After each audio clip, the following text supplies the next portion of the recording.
Well, the Pentagon condemning North Korea for firing an intermediate-range missile that flew over Japan.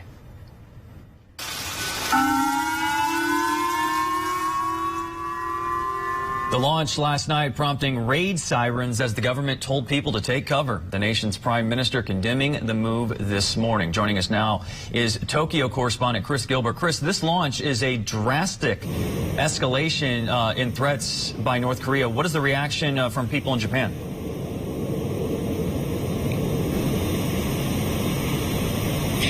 Well, the reaction of people in Japan is obviously alarm and shock. They are very used to North Korea firing missiles regularly into the EEZ, Japanese waters. What they're not quite so used to is those rockets flying overhead over the country.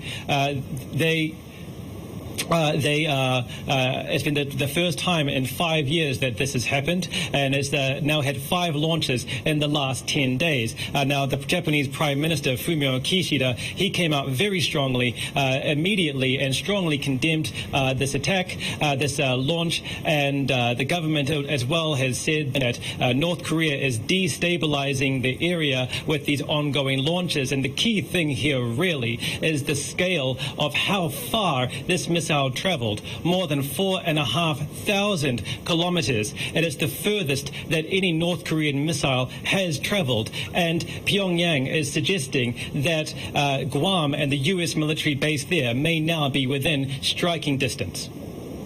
American and Japanese officials condemned the launch. What are possible next moves from these governments to deter any further escalation from North Korea?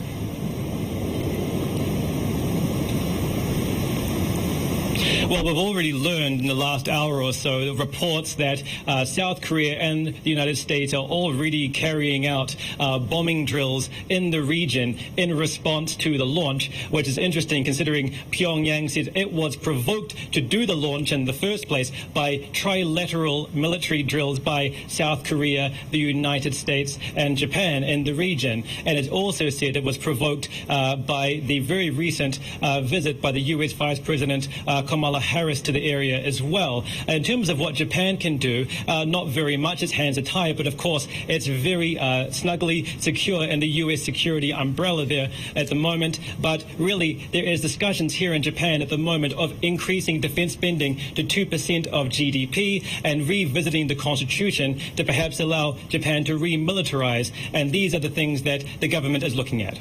Chris Gilbert reporting live for us from Tokyo, Japan. Thanks, Chris.